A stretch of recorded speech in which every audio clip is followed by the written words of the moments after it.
unlever and relever according to what the balance sheet looks like for that company. Do you do the same thing for a bond?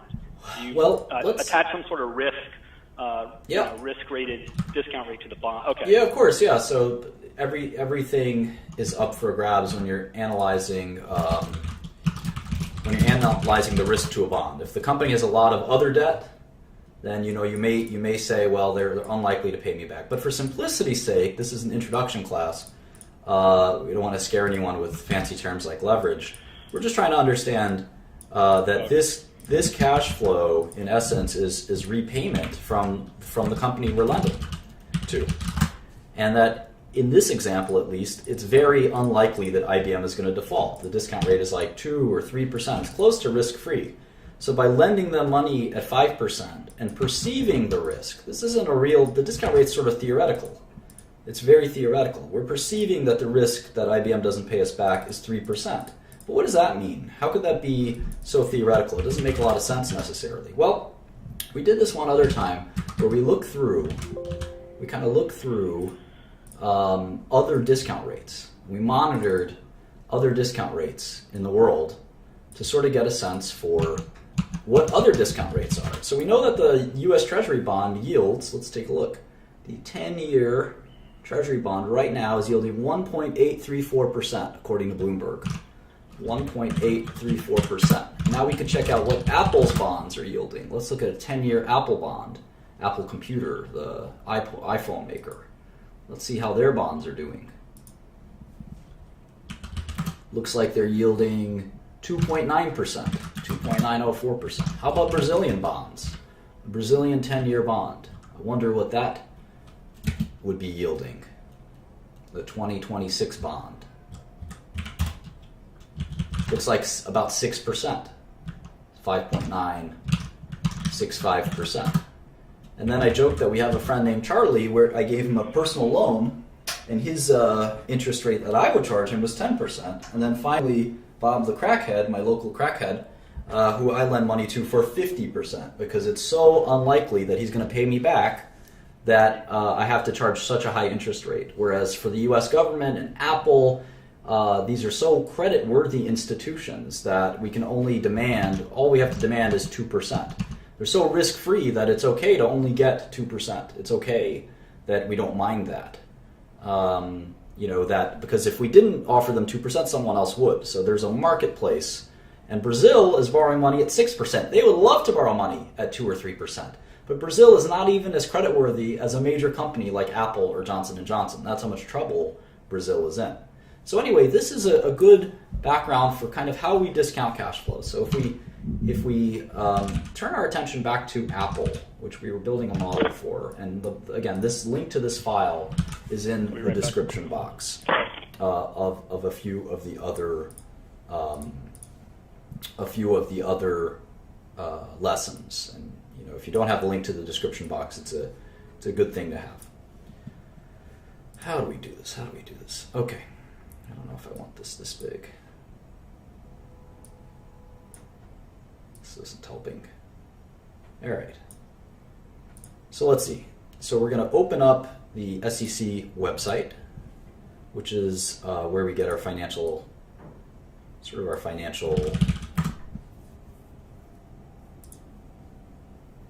information from. I'm going to type in Apple stock ticker, AAPL. And we're going to go to the 10Q before last. We just did this 10Q, which is the first quarter, I guess. This was the first quarter. And their first quarter is a different fiscal year. It's a little confusing. So this is the December 26th, 2015 quarter, which they call Q1 16. It's a little complicated.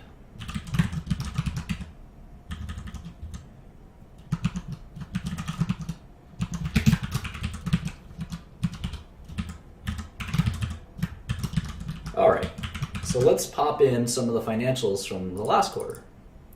Let's go to here. I'm going to go to their press release instead of their SEC filing, and I'll show you why I did that a little later. So the good thing about Excel is you can copy and paste a row of data and formulas and all the formulas will be preserved. So you just have to change the hard-coded data, and it makes it a lot easier to make a model. What we're doing here is called building a model for Apple. And I will save this, of course, as I always do, to the share drive. So, again, copying and pasting everything makes it very easy to get all of this data in very quickly. And practice makes perfect. You may think that I can do this very quickly, but it actually is a very normal and mundane speed relative to doing this for your whole life. You will become very adept at this. So you can see that in Q4, the September quarter, 9, 26, 4, 15, 15. So it's 9, 27, 15. Okay. You can see that Apple generated $51 billion of revenue in Q4, and then $76 billion in Q1. Remember, these are their fiscal quarters. Their calendar quarters are really like the Q4. So they have a big Christmas every year, I'm guessing. They have a huge Christmas season, a fall season, holiday season. And you can see that, and we call that in business, we call that seasonality. Seasonality. When you have one quarter that's usually the biggest quarter. And for most businesses, that's Q4, calendar Q4. Could be fiscal Q whatever, but it's certainly the calendar quarter. We'll fill in the balance sheet later. Let's go do another quarter real quick. Here's their third quarter, it looks like. And this time I'm going to the 10Q. I don't like to go to the 10Ks for a specific reason. They're very large, so finding the data takes a little bit of time, and then usually you have to do this kind of subtraction, because then we'll give you the annual data. So for the last quarter of the year, I typically like to go to the press release. We'll talk about press releases in a second. All right, so there's their Q3, which is the calendar June quarter for these guys. Here's their, and here's the last year, 6/28/14, where they did $37 billion. So it's pretty amazing. They're doing $37 billion 6 or 7 quarters ago, and they did $75 billion last quarter. Unbelievable. I'm not used to numbers that big. It's crazy. One quarter, $75 billion of revenue. It's a lot of phones.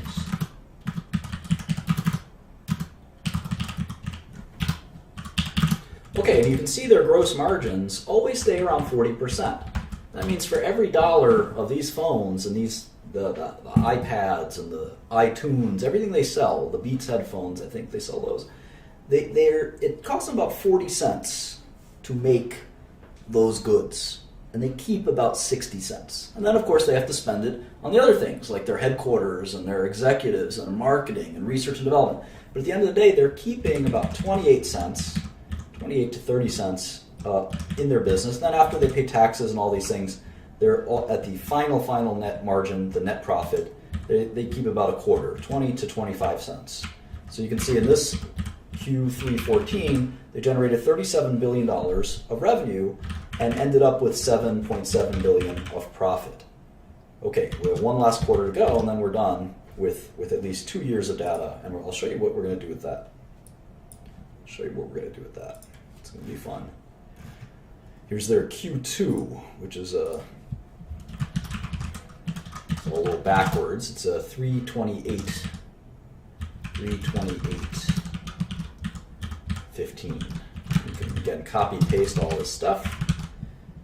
And like magic, it's just very easy in Excel to just hard code the data we need to hard code. Some people like to color code everything, and I'm not a big fan of that. I don't think you should do too much coloring or too much bolding. I don't typically bold most of this stuff. It's not really helpful to do so. I've seen Excel models that look like rainbows. They spend more time on their color coding than they do on the data. I don't like that.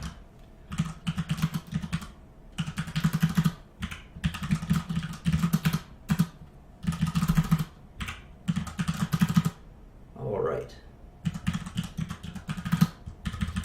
All done here.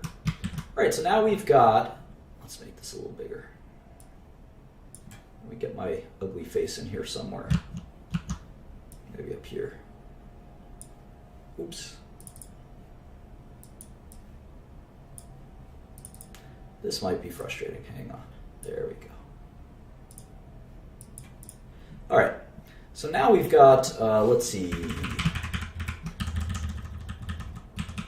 We've got 8 quarters of data for Apple. That was easy. We did that in what, like 5 minutes? Super easy. Well, now we're going to do the fiscal years here. So fiscal year 15 is the year that ends. It's the year that ends in 9/26/15. So Apple has this wonderful policy of having these kind of offbeat fiscal years, like the government's fiscal year, right? It ends in the different period. So the way we're going to tally these is going to be kind of interesting. We'll do equals sum, and we can see that Apple generated $233 billion of revenue. $233 billion of revenue in fiscal 15. We can still use some of the same formulas, but a lot of this is going to be equal sum. Of course, operating expenses are just all the operating expense lines summed. Operating profit is gross profit minus operating expenses. And then we're going to just sum things like interest and taxes. Pre-tax income is operating income plus or minus, depending if it's positive or negative interest income. And of course, net income is just pre-tax income minus taxes.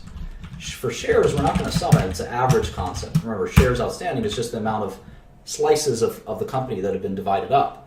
In this case, Apple's, you can see that their amount's been going down. It was 6.1 billion, now it's 5.6 billion, and that's because they're buying back their own stock. So they're taking away some of those slices. We'll talk about why they would be doing that later. You can see that they earn about $9 a share in earnings. I don't really care too much for per share measures, but we'll talk about per share measures someday. They're very popular in Wall Street. All right, we need one more quarter to get the fiscal 14 numbers. I actually do want to get that. But I don't want to sift through this 10K. I guess I won't have to. Wait a second. Would I? Let's see.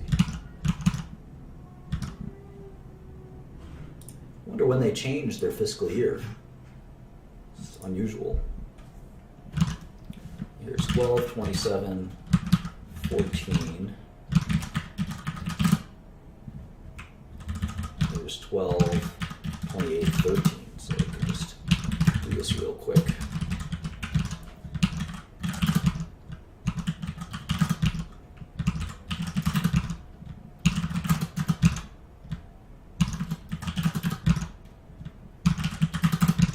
And as I'm doing this, I'm sort of checking to make sure the numbers add up. 13,072 is 13,072, and this is all formulaic.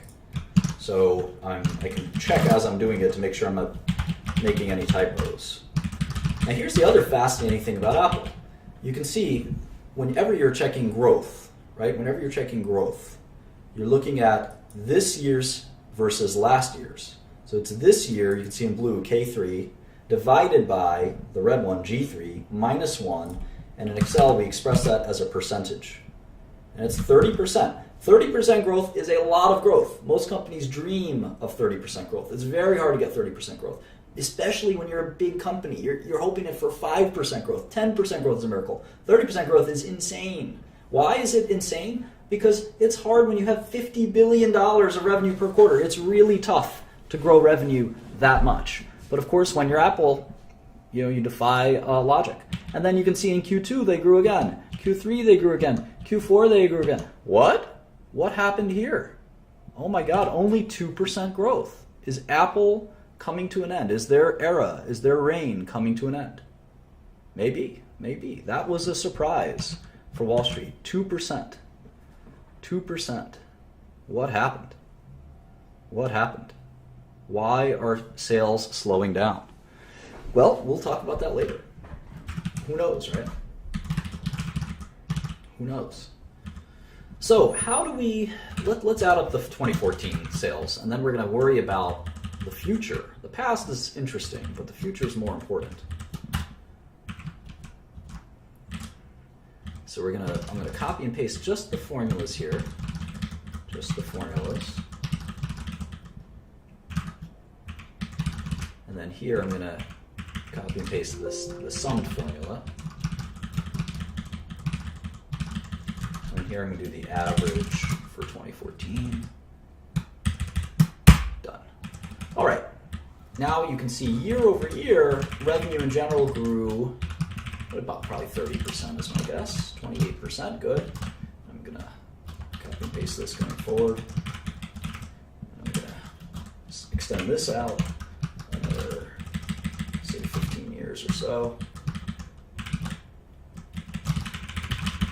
Our model is taking shape very nicely, if I do say so myself. All right, so what about 2016? Is Apple's growth, has it come to an end? Nobody knows. You don't know, I don't know, even Tim Cook doesn't know.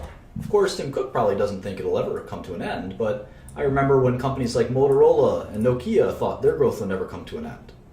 And usually, when you turn into negative growth, first you have to go from high growth to no growth, then to negative growth. So I'm